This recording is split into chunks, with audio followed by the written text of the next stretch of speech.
Olá, bom dia a todos. Essa quinta-feira ensolarada aqui na capital de São Paulo, dia 21 de maio. Hoje, mais um encontro entre amigos, com a presença de dois amigos, duas personalidades importantes no que diz respeito à defesa dos valores republicanos, à construção de uma sociedade mais republicana. Conselheiro Dimas Ramalho, do Tribunal de Contas do Estado de São Paulo, bom dia. Muito obrigado por ter aceito o nosso convite para essa conversa de hoje. Bom dia, grande amigo Marco da Costa. É um prazer estar com você e grande prazer também estar com o Gustavo, querido amigo, participar dessa conversa nesse momento difícil que passamos. Gustavo Húngaro. Eu conheço o Gustavo há uns 20 anos. Né? O Gustavo continua jovem, eu envelheci um pouquinho, mas o Gustavo é essa pessoa especial, não só pelas suas qualidades técnicas, formação jurídica, mas também por ser uma pessoa que consegue agregar muita gente boa ao seu lado. Gustavo, um prazer, uma honra, uma alegria recebê-lo. Obrigado por ter aceito o nosso convite. Satisfação é toda minha, caro presidente Marcos da Costa, grande presidente da nossa Ordem dos Advogados, fez uma gestão marcante, teve a coragem de enfrentar um momento grave de corrupção por que passamos, colocando a ordem mais uma vez na trincheira em defesa da cidadania. Nos conhecemos desde o TACRIM, né, Marcos? Verdade. Tribunal de Alçada Criminal, quando você já estava, né, na ordem defendendo a informatização, o uso das novas tecnologias, e na época o tribunal presidido pelo desembargador Nalini, né, se destacou como um ponto de avanço, né, no uso da tecnologia no Poder Judiciário, e eu estava lá como secretário-diretor-geral. Nos conhecemos naquela boa circunstância e mantivemos, né, esse nosso vínculo de amizade, de companheirismo, de defesa dos melhores valores do direito e da justiça. É uma satisfação estar aqui ao lado também dessa grande figura que foi presidente do 11 de agosto, Dimas Ramalho, né? Teve uma carreira brilhante no Ministério Público, como parlamentar, representando a população na Assembleia Legislativa, na Câmara dos Deputados, uma grande liderança do nosso estado, foi secretário municipal, secretário de Estado e já presidiu o Tribunal de Contas, né? Então é uma figura da maior envergadura que dá muito orgulho a nós brasileiros de São Paulo de contarmos com Dimas Ramalho. É verdade. Estamos aqui hoje nos acompanhando a querida Gisele Fleury, que é da sua Jundiaí, Gustavo. Ah, querida Gisele, grande liderança da advocacia também. O Carlos Mourão, outro grande amigo, um advogado público destacado, uma liderança da advocacia pública. A Andréa Capaz, outra amiga. A Nessina Costa, o Márcio Quintiliano. Vou anunciar outras presenças, a Patrícia Bravanel, e na sequência vou anunciar outras presenças. Eu vou iniciar pelo Dimas Ramalho. Dimas, hoje nós vivemos uma pandemia.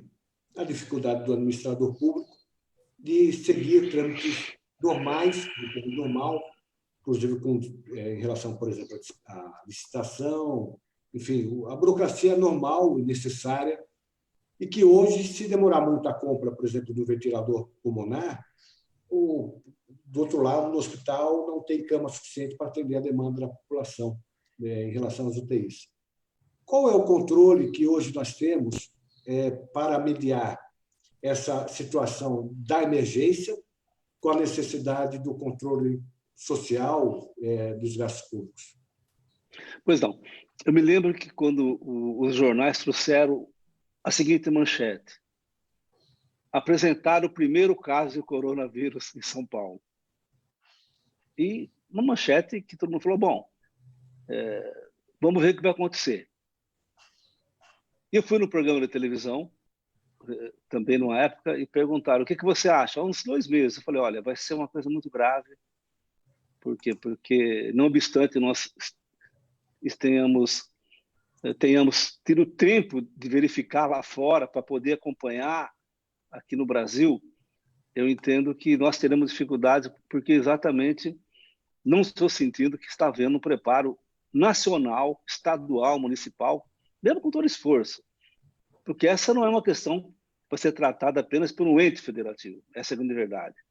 Pois bem, de lá para cá é o que é, infelizmente, as mortes. Nós vivemos 3 crises importantes, presidente Marcos, caro Gustavo Húngaro, querido amigo, e quem nos assiste. Uma crise política profunda, uma crise de saúde absolutamente fortíssima e uma crise econômica que está jogando todos os dias milhares de pessoas na pobreza. Nós estamos descobrindo brasileiros que nunca existiram. Enfim, isso é um fato político real da nossa vida, vamos ter que conviver com isso e ter muito juízo. E hoje haverá uma reunião de governadores com o presidente, né? Espero que eles sentem, entendam e façam como outros países estão fazendo, como no Peru recentemente, todos os ex-presidentes, como Israel, que fizeram uma composição, como, enfim, vários lugares do mundo estão dando alguns exemplos de como é possível na pandemia você unificar esforços. Pois bem, em situação excepcional, claro que os gastos também têm que ser excepcionais.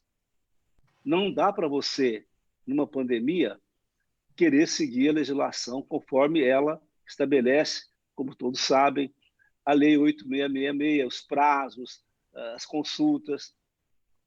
Isso foi o motivo que levou tanto o governo federal quanto o governo estadual e depois a Assembleia e o Congresso Nacional, tá certo? Não? A decretar estado de calamidade pública no país e no estado de São Paulo. Evidentemente que, ao decretar calamidade pública, você afasta a necessidade de você se ater naqueles índices da lei fiscal, que poderia levar a uma rejeição de contas, uma improbidade administrativa.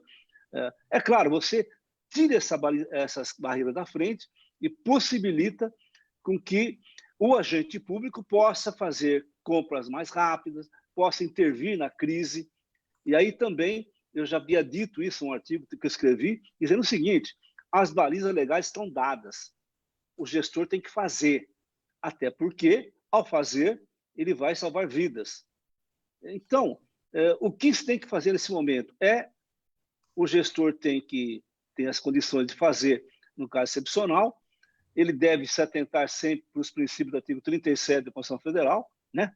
A imparcialidade, a moralidade, a publicidade, a eficiência, enfim, todos aqueles princípios que o gestor tem que ter, e mais agora.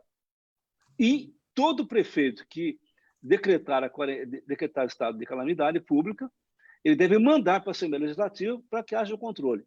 Então, a grande questão é o seguinte: o gestor pode gastar de maneira diferenciada? Pode, mas ele tem que cumprir aqueles requisitos básicos ainda do ato público e, sobretudo, radicalizar na transparência. Há uma lei, inclusive, que explicita isso. Você tem que ter um item específico na lei de acesso, eu, Gustavo, é craque nessa questão, para dizer o que você está fazendo no combate à Covid. Ponto, é isso. E até 30 de dezembro nós vivemos um estado de emergência, de calamidade. E, para isso, gastos excepcionais. Então, basicamente, é isso. Pode gastar, evidentemente, de maneira diferenciada. Nós haveremos de entender a situação, mas tem que radicalizar na transparência e na explicitação que aquele gasto foi feito exatamente para conter, para combater o vírus e, sobretudo, ajudar populações vulneráveis. Eu vou antes de passar para o Gustavo, mencionar que está conosco também o Walter Siglione, o Márcio Cosati de Jundaí, seu amigo também, Gustavo, a Cidinha Moreira, o Fernando Castelã Cordeiro, Ricardo Mansur, Ricardo Dimas, é de Batatais, sei que você é muito querido lá. Eu tive a honra de receber o título de cidadão de Batatais, acho que você também.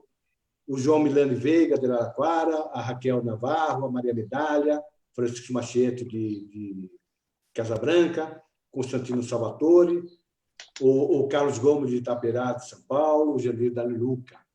Gustavo, bola com você. Te acompanhando, hein, Marcos? Parabéns. Bom, palavra com você. essa sequência, essa questão da transparência nesse momento, das normas de proteção que nós temos. Aliás, eu já adianto uma pergunta. As regras de transparência se aplicam, evidentemente, para as questões financeiras, mas elas se aplicam também no que diz respeito às ações que o governo está tomando, para que nós saibamos, por exemplo, qual é o comprometimento, quantas UTIs nós temos, qual é o comprometimento da ocupação dessas UTIs, quantos enfermeiros, quantos médicos, quantos profissionais estão na linha de frente. Essas informações também estão contempladas pela lei de transparência? Exato, esse é um aspecto essencial que você está lembrando, né?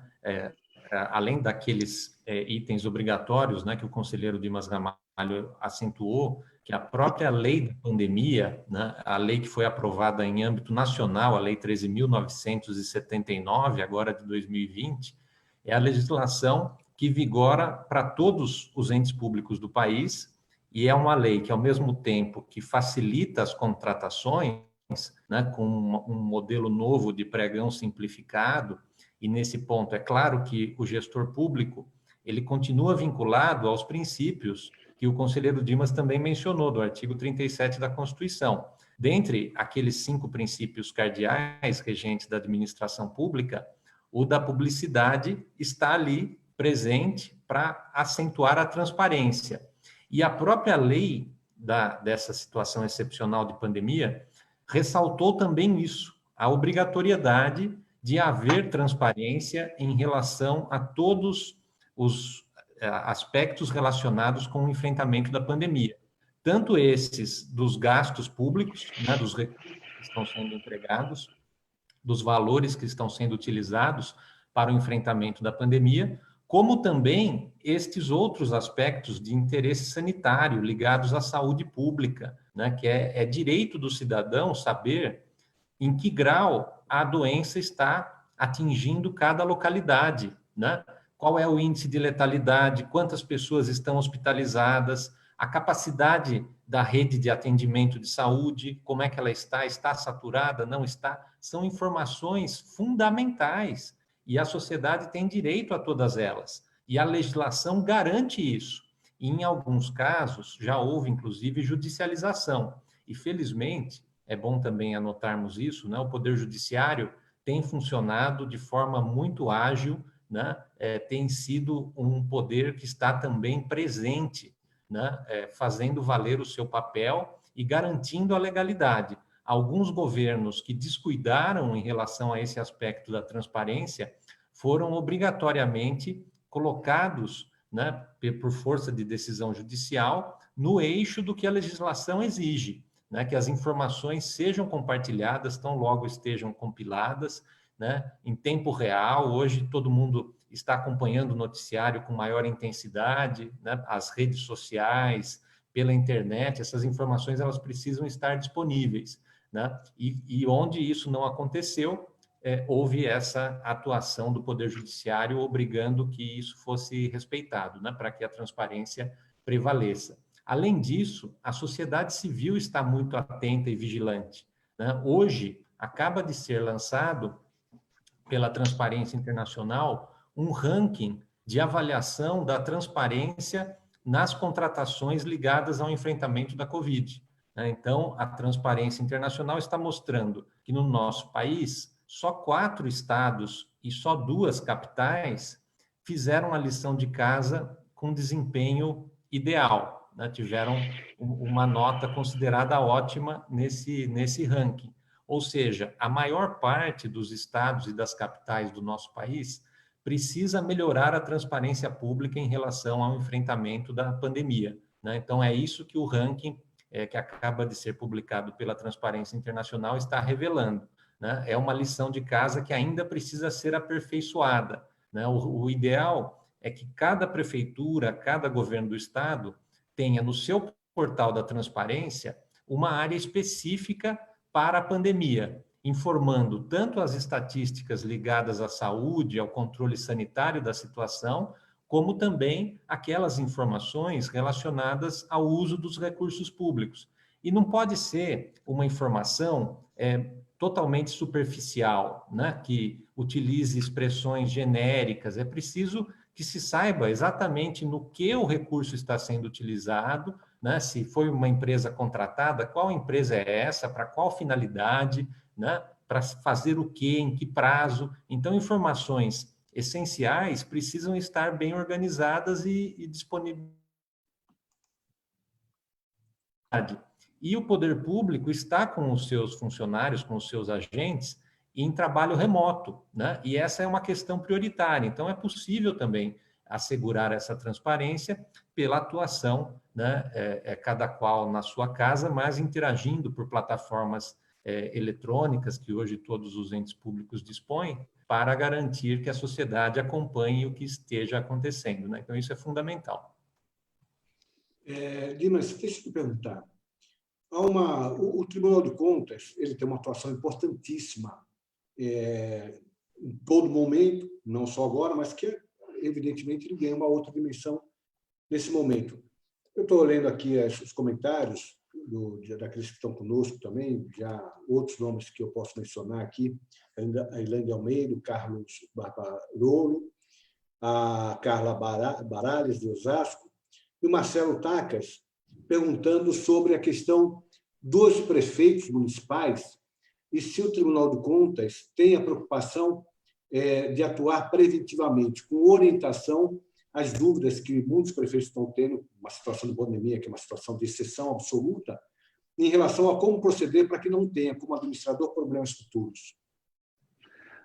Boa pergunta, Marcos, e dizer o seguinte, tem sim agido na prevenção, lembrando o que o Gustavo Húngaro havia dito, esse ranking nós estamos analisando já também. A Lei 13.979, como bem lembrou o Gustavo, ela exige de volta, como contrapartida às possibilidades que ela abre ao gestor, a transparência radical. Nós, do Tribunal de Contas, estamos analisando os portais de todos os municípios do Estado de São Paulo, das secretarias, do governo do Estado de São Paulo, e verificando se realmente isso está ou não, tá certo ou não, sendo cumprido. E, evidentemente, que nós estamos alertando. Eu sou relator das contas do governo do Estado de São Paulo esse ano, de 2020. Eu tenho feito contato estreito com as secretarias, exigindo exatamente o que o Gustavo falou aí. Quantos leitos, quais são os critérios, quais são as medidas de prevenção. E, respondendo a pergunta objetivamente agora, sim, nós estamos orientando gestores, prefeitos, enfim, todos eles, secretários, administradores públicos, sempre que eles tenham dúvida. Inclusive, amanhã haverá um curso exatamente nisso, focado nisso. Eu quero aqui aproveitar o teu prestígio, Marcos, para divulgar. O Tribunal de Contas vai fazer amanhã um debate sobre o seguinte: como deve agir o gestor frente à epidemia nas questões dos atos públicos, que será um curso importante, aberto a todas as pessoas que quiserem participar, e nós estamos constantemente em contato com os gestores, com os prefeitos, explicando que você ter a possibilidade de fazer um gasto extraordinário, sem as balizas normais, em casos excepcionais, não significa cheque em branco. Não significa que você pode gastar sem controle. Você pode gastar, sim, para aquele fim, explicitando claramente quando, onde, como e por quê. E quero dizer, aproveitando aqui, que haverá consequências. É claro que nesse momento pré-eleitoral, que nós sabemos se vai ter eleição agora em outubro, em dezembro, mas tudo leva a crer que haverá uma um adiamento, mas com eleições, evidentemente, parece sendo construído um consenso. Há muitas notícias que chegam para nós em forma de denúncia e nós verificamos que não são reais.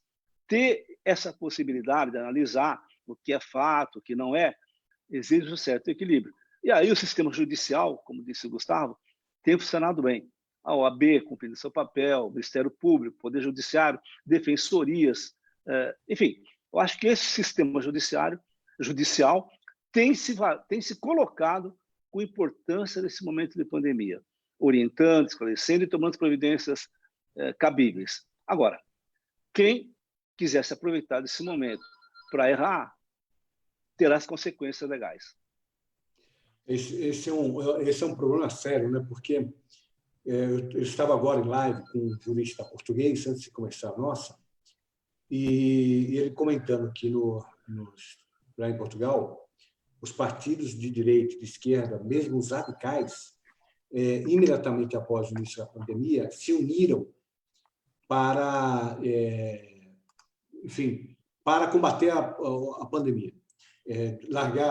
Abriram mão das suas questões individuais, né, em cada partido, para trabalhar em conjunto. Quando vem um momento eleitoral, pessoas se aproveitam do momento eleitoral para fazer denúncias vazias, isso é gravíssimo, porque desvia o foco do tribunal, que podia estar auxiliando os prefeitos para agirem de forma correta. É muito sério. Gustavo, o Dimas falou você havia comentado antes, sobre a questão da atuação do Poder Judiciário, que é muito importante. E nós tivemos, recentemente, me permita fazer esse comentário, a aprovação de uma lei municipal que tratava da pandemia e foi incluído lá um artigo que não dizia respeito à pandemia, nada a ver com a pandemia, mas que aproveitou aquele momento para se incluir um artigo que diminuía a autonomia, não a relevância, mas a autonomia da Corregedoria Municipal. Isso foi objeto de uma ação do Ministério Público, quero aqui cumprimentar o Ministério Público por essa iniciativa. Se não me engano, deve ter sido o último ato do Procurador-Geral de Justiça anterior, o amigo Osmânio, Procurador-Geral de Justiça, foi dele, acho que foi o último ato dele, antes dele entregar a Procuradoria, e o Tribunal de Justiça concedeu uma liminar para suspender os efeitos daquele artigo. Esse é um outro problema, como nós vemos iniciativas que fragilizam os órgãos de controle, quando, na verdade, o que nós deveríamos fazer é exatamente fortalecer esses órgãos para dar segurança à sociedade e ao próprio administrador público. O administrador público sabe que o controle bem feito é uma garantia para ele de que ele não vai ter problema futuro. Né? Exato. Esse é um papel fundamental do controle interno, que é auxiliar no cotidiano da gestão para que, dentro do possível, não haja erro, para que os processos sejam adequadamente instruídos, para que a economicidade esteja presente, né, nas compras públicas, para que aquelas recomendações do Tribunal de Contas sejam observadas, para que as próprias recomendações da Controladoria sejam também colocadas em prática. Então, o controle interno ele está muito próximo do gestor, porque ele está dentro da administração, né? As controladorias elas trabalham no interior das administrações. Então, o gestor que não utiliza, que não aproveita o seu controle interno, ele está perdendo a oportunidade de ter mais chance de acertar, de reduzir os próprios riscos, né, da tomada de decisões e de levar em conta situações análogas que já foram apreciadas pelos órgãos de controle, né? Então, o bom controle, ele ajuda o gestor, ele participa do atingimento dos resultados, das metas que são almejadas pelo próprio governo e que são as esperadas pela sociedade, né? Então, o controle é um aliado da boa gestão, ele ajuda muito. No caso da nossa capital, eu fiz, inclusive, as contas do ano passado, né, do trabalho de auditoria, quanto que gerou de recursos financeiros para a prefeitura. É uma conta impressionante. A Controladoria de São Paulo inteira, ela custou, o ano passado, 28 milhões de reais. São 200 pessoas trabalhando, né, tem toda uma estrutura funcionando com tecnologia. E ela gerou, no ano passado, 129 milhões de reais para a prefeitura.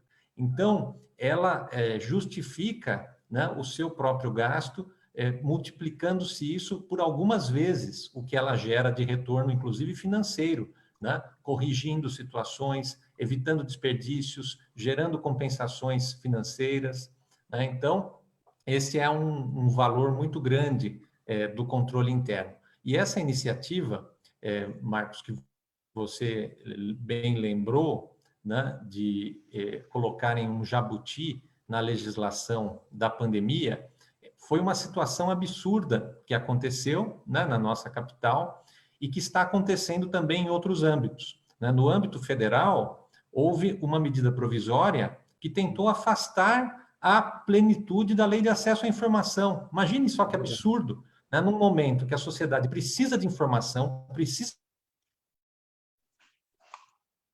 algo com a força impositiva, né, de uma medida provisória, afastar a Lei de Acesso à Informação na prática, ela só ia valer o ano que vem. Todos os pedidos feitos agora teriam que ser refeitos na virada do ano. Quer dizer, uma aberração antijurídica que se fez no plano federal e que, felizmente, o Supremo Tribunal Federal afastou a validade, primeiro em decisão monocrática, liminar, e em seguida o Pleno do Supremo confirmou essa decisão por unanimidade, né? Então, aquele dispositivo foi invalidado pelo plenário do Supremo numa votação unânime, dando claramente esse recado de que não é possível ter retrocesso em transparência, que a sociedade precisa ter o controle do que acontece na gestão pública. E é isso que também prevaleceu, felizmente, na nossa capital, né? Uma tentativa canhestra de tolher a Controladoria Geral do município, no nosso caso, a tentativa era de dificultar a aplicação da lei anticorrupção. Quer dizer, um absurdo. Quem é que tem interesse em querer salvar empresas que praticam corrupção? É um absurdo, né? Não poderia prevalecer isso. Por isso que eu me insurgi, né, como controlador geral do município, não poderia permitir que uma alteração na lei da controladoria que fosse dificultar a aplicação da lei anticorrupção pudesse prevalecer, né? E eu sabia que as instituições republicanas, democráticas, jamais tolerariam isso, né? E, felizmente, houve a iniciativa, é bom que também lembremos disso, de um vereador, né, o vereador Caio Miranda, que já trabalhou com o conselheiro Dimas, que representou o Ministério Público, o Procurador-Geral de Justiça, como você bem lembrou, né, Marcos,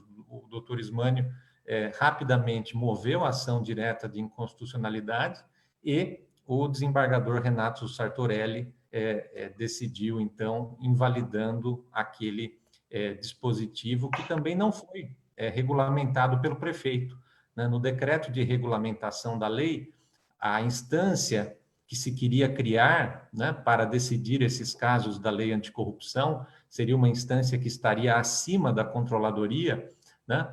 Não foi criada, não foi instituída. Então, também essa foi uma decisão acertada, né, de não permitir esse retrocesso na aplicação da lei anticorrupção e, portanto, foi mantida a controladoria nos termos em que deve ser, né, uma instituição com autonomia técnica, administrativa e orçamentária para participar do sistema de controle, né, desempenhando o papel de controle interno, colaborando com o Tribunal de Contas, que desempenha o controle externo, em prol da probidade, né, e promovendo a transparência e a integridade como precisa ser, né? Agradecer, perfeito. Gustavo, queria agradecer também, está nos acompanhando o Léo Soares, querido amigo de Osasco, a Angélica Pereira, o João Araújo, de Sorocaba, Rogério, o Gilberto Bertolini Neto, o Ademir Cassani, querido amigo, o Adilson Pedro Machado, de Itaém, o Hugo César, a Elizabeth Nogueira, que é vice-presidente da nossa querida OAB de Cabreúva. Mando um abraço a todos. Mas essa medida provisória, citada pelo Gustavo, foi barrada pelo Supremo. Mas nós temos uma outra, editada recentemente, que foi a 966, afastando responsabilidade civil e administrativa dos gestores públicos. Eu vi um artigo seu, acho que na Folha, ou no Estadão? Estadão. No Estadão, tratando desse assunto. Conta um pouquinho para a gente essa situação dessa medida provisória, que também, nesse momento de pandemia, até dá para entender a preocupação em dar segurança para o gestor público em algumas situações, como essa que comentei, não vai ter processo licitatório, ele segue um parecer, por seguir o parecer, ele está confiando de que ele está agindo de forma correta. Essa é uma mediação, uma ponderação que precisa ser feita. Mas, ao abrir mão de todas as responsabilidades civil e administrativa de todos os gestores, não só por decisões tomadas a partir de manifestações de pareceres técnicos, mas a minha provisória fala em atos direta ou indiretamente ligados à pandemia, ou seja, todos os atos hoje são, pelo menos indiretamente ligados à pandemia, afastando a responsabilidade civil e administrativa. Me parece que houve assim, um certo, vamos dizer assim, exagero. Não é isso? O presidente Marcos da Costa é um gentleman, porque ele fala houve um certo exagero. Eu diria que foi um absurdo. O Gustavo Húngaro, que acabou de dizer a questão do município de São Paulo, que eu concordo plenamente com ele. Aliás, deve ter sido o último ato do Ismano, realmente, através de uma intervenção do vereador Caio Miranda, que, como o Gustavo é presidente 11 de agosto também, e trabalhou comigo, o Caio, você tem que, nesse momento, fortalecer os órgãos de controle. Aliás, ajuda o gestor, o prefeito, a não errar. Ajuda o bom administrador. E o Poder Judiciário, ele colocou as coisas, como bem relatou o Gustavo, que fez um grande papel aqui na prefeitura e em outros lugares também. Bom, essa medida provisória, Marcos, Gustavo e a todos que nos assistem, é praticamente uma excludente de licitude. É um salvo-conduto, porque todos que trabalham na área do direito, mesmo quem não trabalha na área do direito, sabem que a lei não pode ter palavra inútil, não pode ter tipo aberto. Por exemplo, erro grosseiro. Bom, erro grosseiro. É difícil você especificar o que significa isso. Então, a pessoa que trabalha com direito, até para garantia de quem está vivendo nesse momento nesse Brasil, tem que ter leis claras, tem que ter tipos objetivos. A lei e os códigos não têm palavras a mais nem a menos. Bom, estou falando com o professor aqui, entendeu, Mário? Então, ao dizer que o agente público, em época de pandemia, só responderá se tiver claramente provado o seu dolo, claramente provado que ele cometeu erro grosseiro, que ele não tinha outra alternativa, não precisa disso. Exatamente, eu combati dizendo que isso era uma redundância, porque nós já temos leis, muitas no nosso país, nós devemos cumpri-las. E dizia também que, ao você ressaltar apenas essa questão, você estaria liberando a pessoa para errar. Quer dizer, ninguém seria punido. Claro que você parte de que todos querem acertar, mas quem quisesse fazer uma coisa errada ia se abrigar nessa MP, que está sendo votado no Supremo ontem. O ministro Barroso deu o primeiro voto, já propondo modificações. E hoje deve continuar essa discussão. Então, nesse momento, o que nós precisamos, fundamentalmente, além de lavar as mãos, ficar em casa, isolamento social, aquela questão toda, é quem trabalha com o direito, quem trabalha com o dinheiro público, é radicalizar na transparência, para que não haja dúvida. Quer dizer, nós estamos passando momentos tão difíceis, mais do que nunca é preciso seguir a lei. É como aquela vez que quiseram aplicar, criar leis, você sabe, Marcos, o Gustavo sabe, todos sabem, você não cria uma lei para que socorra imediatamente aquele que pode errar, o que não pode errar. Nós temos leis suficientes. Se você não aplicar bem o dinheiro público, você vai responder com as leis que nós existimos.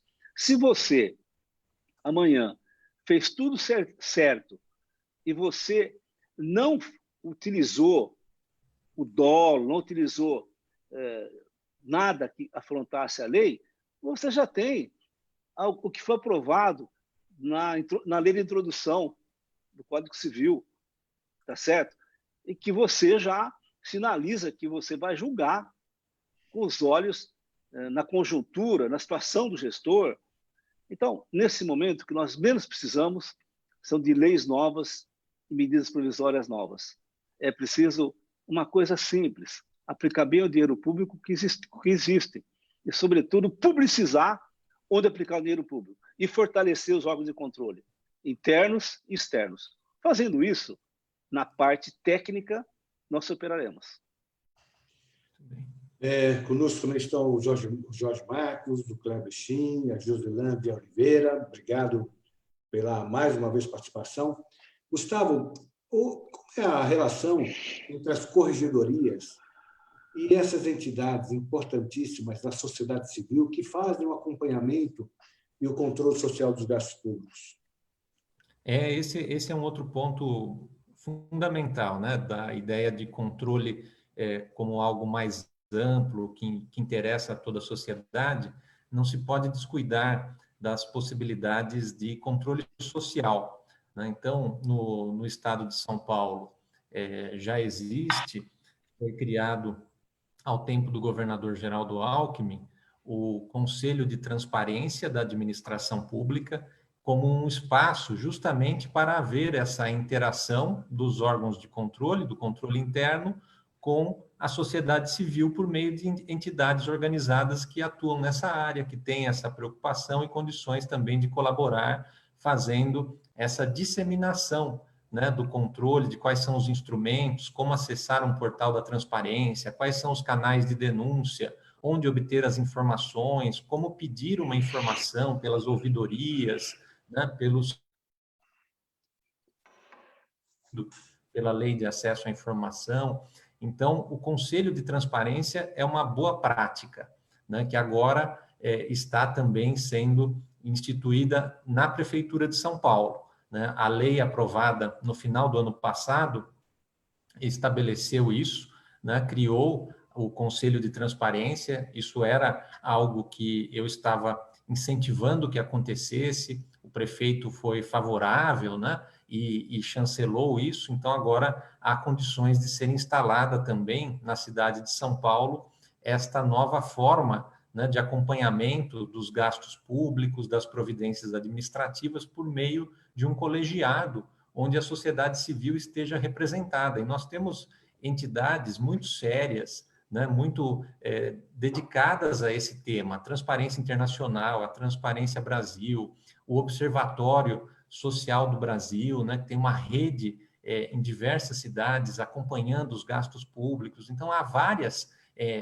instituições que têm essa agenda, e trazê-las para perto dos governos é uma garantia a mais para o cidadão, né, de que a transparência avançará, os dados ficarão disponíveis e quaisquer situações indevidas, inadequadas, poderão ser esclarecidas, corrigidas, né, e se tiver algo mais grave, que seja também enfrentado. É preciso sempre separar o joio do trigo, né, inclusive para o bem do servidor público correto, que é a grande maioria esmagadora, né, de agentes públicos. É preciso que aquele que se corrompe não contamine toda a instituição.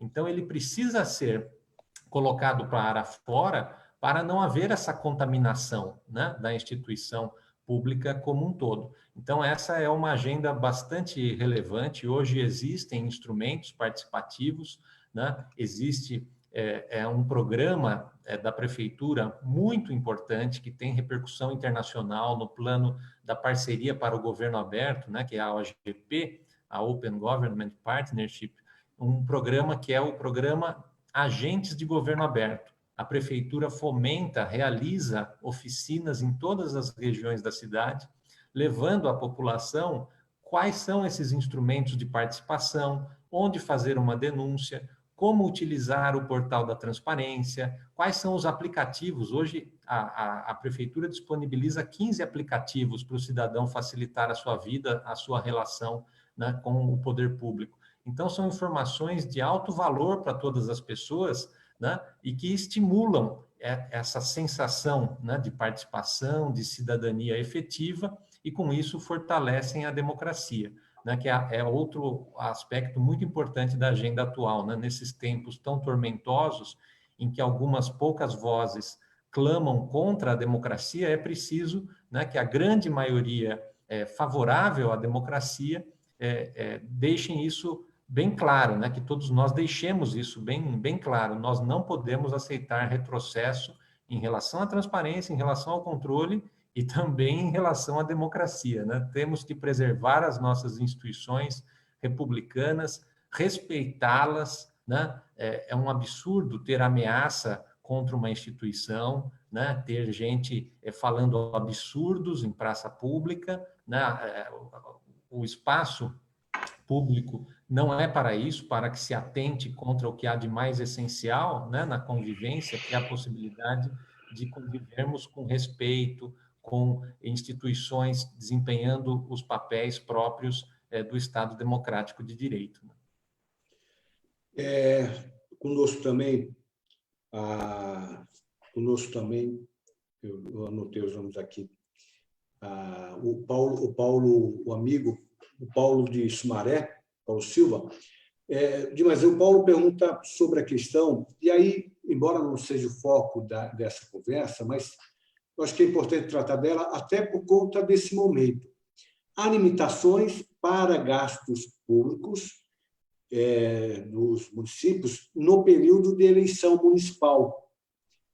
Essas limitações, se puder falar um pouquinho quais são e ponderar um pouquinho essas limitações em face desse momento excepcional da pandemia, se há alguma alteração das limitações ou não por conta disso.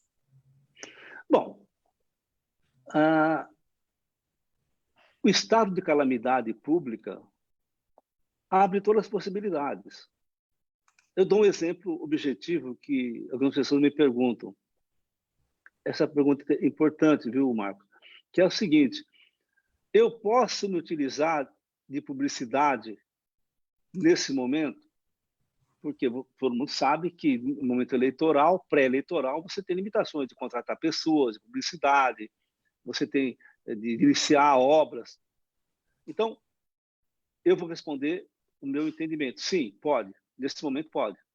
Você pode contratar pessoas, você pode fazer publicidade, você pode iniciar um hospital, investimento em medidas de higiene, distribuição de cestas básicas, mas isso tem que ter muita explicação e muita transparência, especificamente para o combate ao novo coronavírus. E isso tudo colocado na página específica, como bem explicitado até agora, na lei de transparência no portal da prefeitura.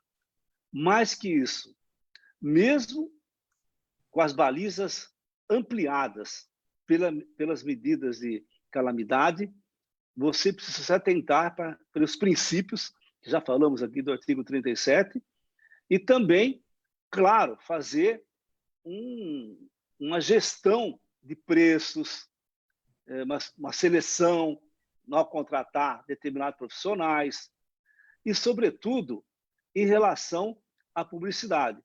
Mas, objetivamente, as fronteiras do gasto pré-eleitoral estão rompidas? Sim, estão, é evidente. Em medidas excepcionais, em casos excepcionais, aprovados pelo Congresso, pela Assembleia, prefeituras. Por isso que as prefeituras também devem informar a Assembleia Legislativa de que decretaram calamidade, porque não são todos os municípios que decretaram calamidade pública. Às vezes o município não necessita declarar calamidade pública e decreta, é outro problema. E um problema a mais, nós não sabemos se haverá eleição em outubro, que é outra questão que o Congresso Nacional vai decidir. Então, todos os prazos, todas as restrições, nesse momento estão suspensos diante da excepcionalidade fática que o Brasil passa e o mundo passa. E quanto a fato, o fato é o fato, você não briga contra o fato. Você pode discutir a tua opinião, mas o fato real é que nós estamos tendo aí essa questão e que necessita, hoje, abrigada pela legislação excepcional, a ter esses gastos que, em momentos de normalidade, você estaria impedido. Conosco também o Adriano Abílio, a querida amiga Juliana de Marco, a Érica Casari. Gustavo, pergunta o seguinte: se são as controladorias, os órgãos capacitados a apurar denúncias contra prefeituras. Sim, as controladorias, elas desempenham as chamadas 4 macrofunções do controle interno, né? Inclusive, o conselheiro Dimas falou, né, de cursos nessa área.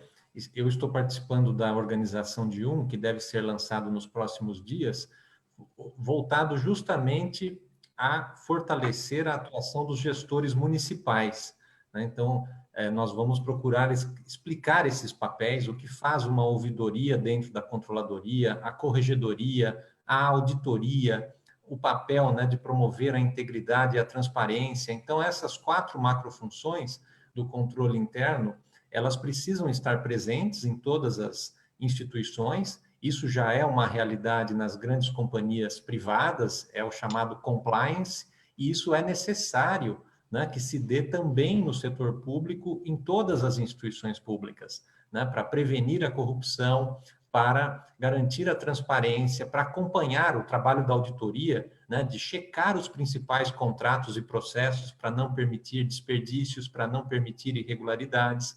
E o papel apuratório é o papel das corregedorias. Então, dentro da controladoria, funciona uma corregedoria, uma auditoria, uma ouvidoria, que é o espaço aberto para o cidadão se manifestar, e a área de transparência e integridade. Essas são as 4 grandes áreas de atuação do controle interno. Então, a capacidade de apurar uma possível irregularidade, ela está presente dentro da controladoria por meio da atuação da sua corregedoria. A corregedoria, então, faz o processo apuratório, verificando se uma determinada hipótese fática se confirmou, de fato ocorreu, né? Havendo, portanto, essa materialidade, em função dos indícios de autoria, parte-se para a etapa seguinte, que é o processo de responsabilização, a etapa punitiva, né? Então, a primeira etapa apuratória, em seguida, a etapa punitiva. Por quê? Os estatutos do funcionalismo garantem que o servidor público ele deva agir de acordo com as suas normas, com os seus deveres de conduta conforme a legislação em vigor.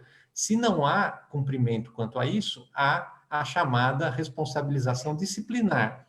Independentemente disso, também é possível ter o desdobramento para a esfera da responsabilidade civil e criminal.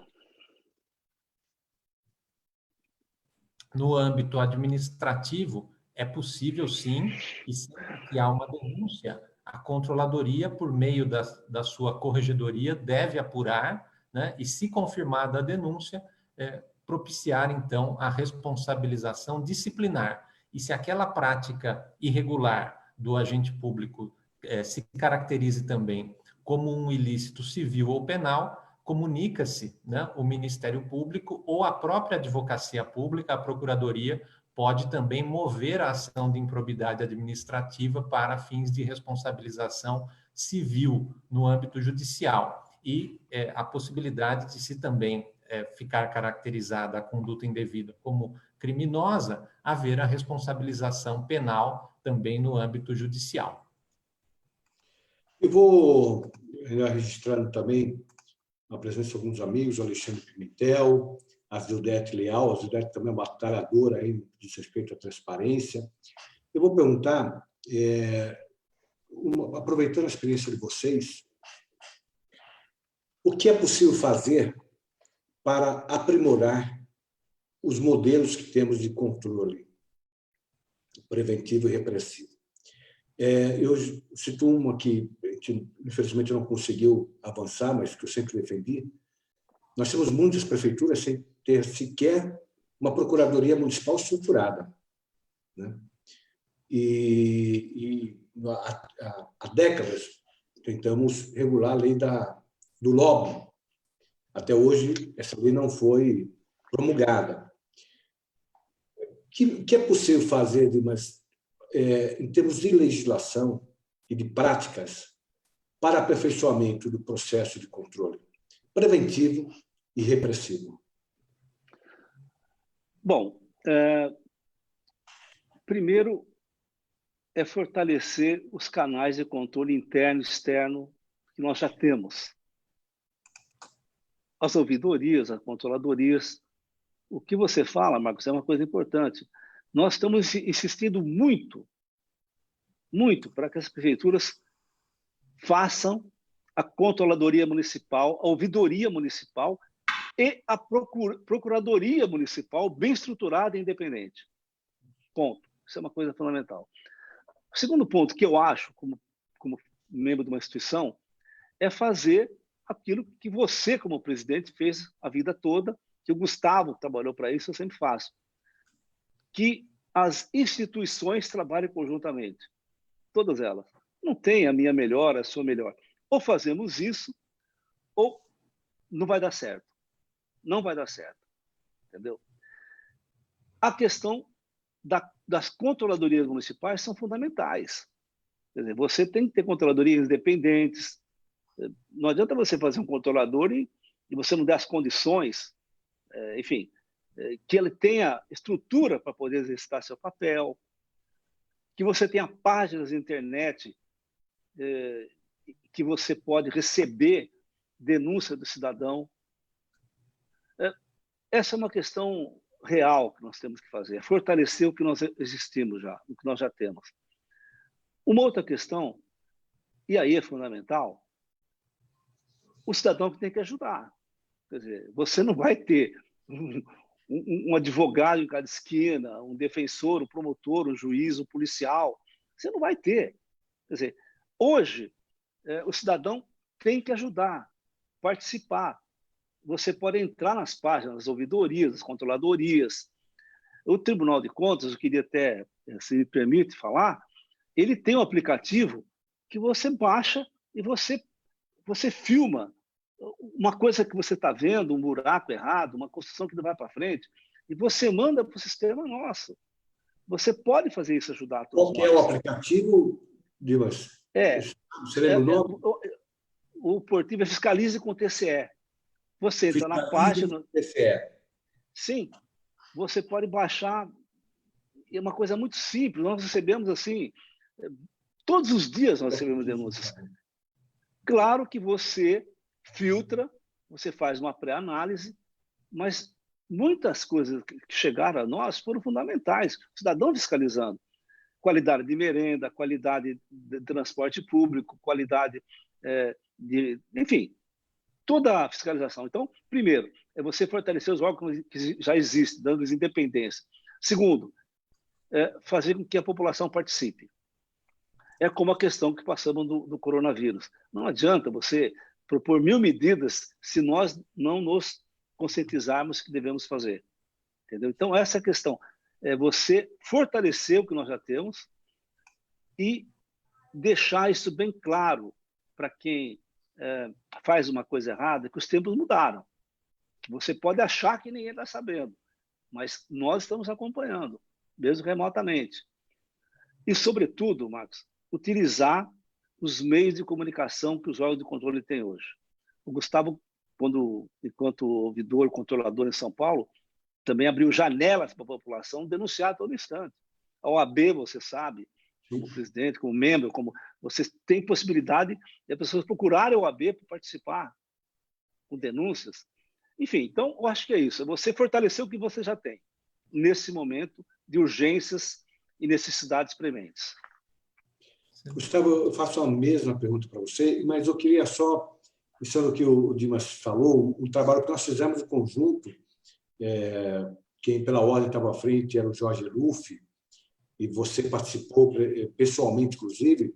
Dimas, nós fizemos um trabalho de levar para a população, começando pela periferia, e chegamos a fazer, inclusive, em Araraquara, no tribunal, no auditório do Tribunal de Contas de Araraquara, debates com a população, com lideranças sociais da população, sobre orçamento público, explicando o que é orçamento público, a relevância da população entender o que é orçamento público, que não é uma peça de ficção, é o que diz respeito à sua rotina de vida, é um buraco na rua, é a escola mal pintada, e quais os instrumentos que a população tem para acompanhar o orçamento público. Fizemos diversos encontros, começamos pela periferia de São Paulo, né, Gustavo? E levamos para alguns encontros no interior do Estado. Gustavo, a mesma pergunta, o que é possível fazer para aperfeiçoar os sistemas de controle preventivo e repressivo. Essa foi uma excelente lembrança, Marcos, que foi uma parceria, né, da Ordem dos Advogados com o governo. O Jorge Eluf e a professora Eunice Prudente foram os dínamos, né, dessa ação.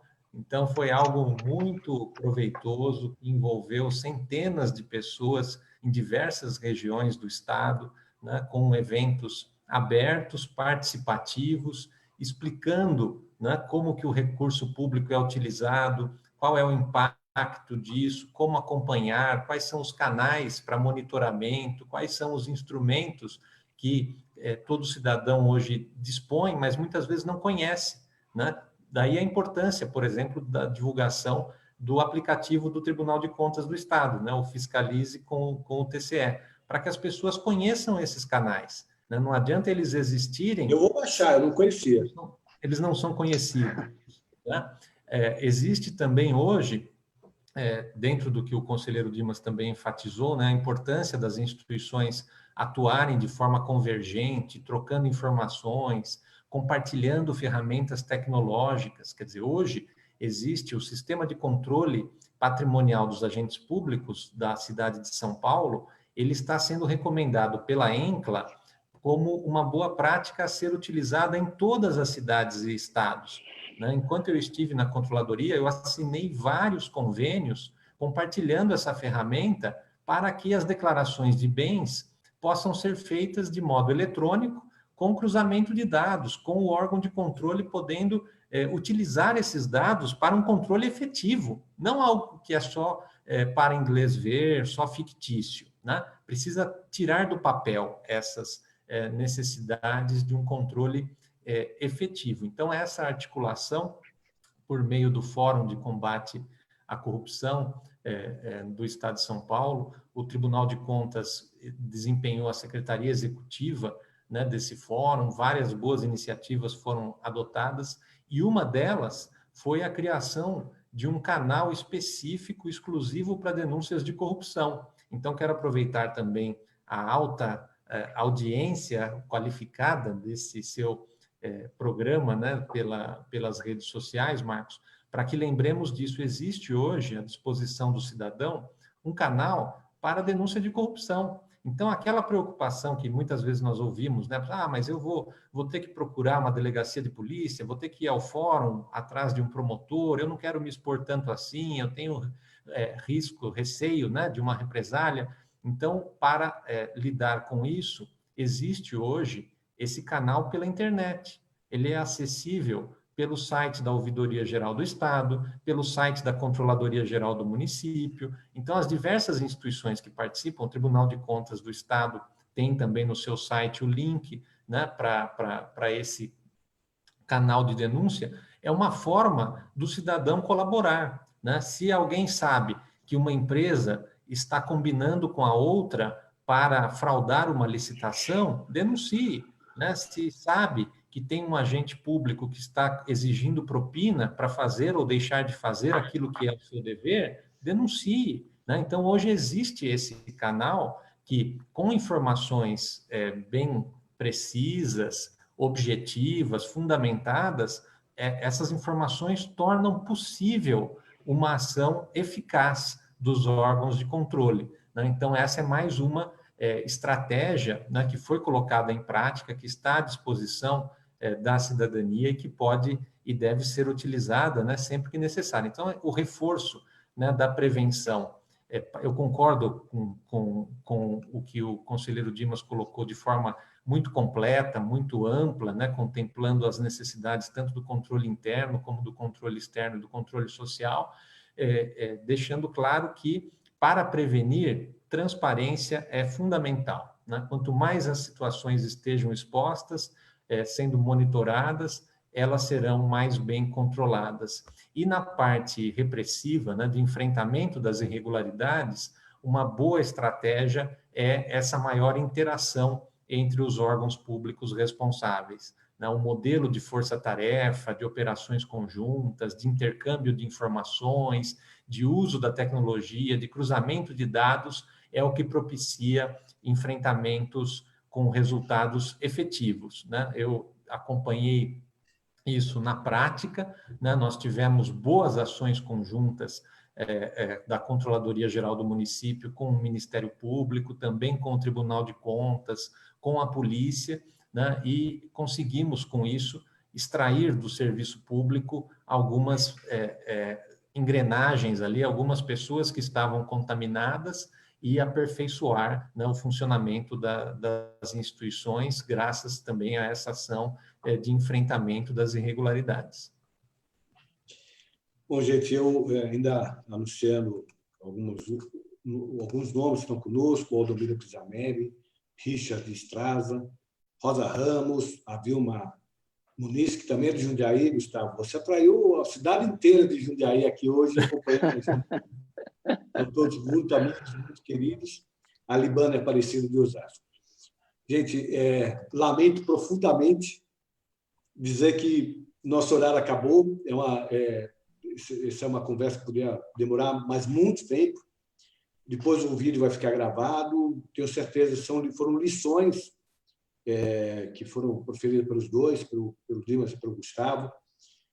Agradecer a participação de todos. Lembrar, amanhã nós vamos ter uma outra live sobre eleições 2020. Estarão conosco o Silvio Salato, que é um grande advogado eleitoral, e o Torquato Jardim, que é um outro querido amigo, foi ministro de Justiça, foi ministro da Transparência e foi também ministro do Tribunal Superior Eleitoral, amanhã às 10 horas da manhã. Um abraço a todos, uma boa sequência de dia. Muito obrigado, Gustavo, muito obrigado, Dimas. Obrigado, tchau, tchau. Marcos. Um abraço, obrigado. Obrigado a todos que acompanharam.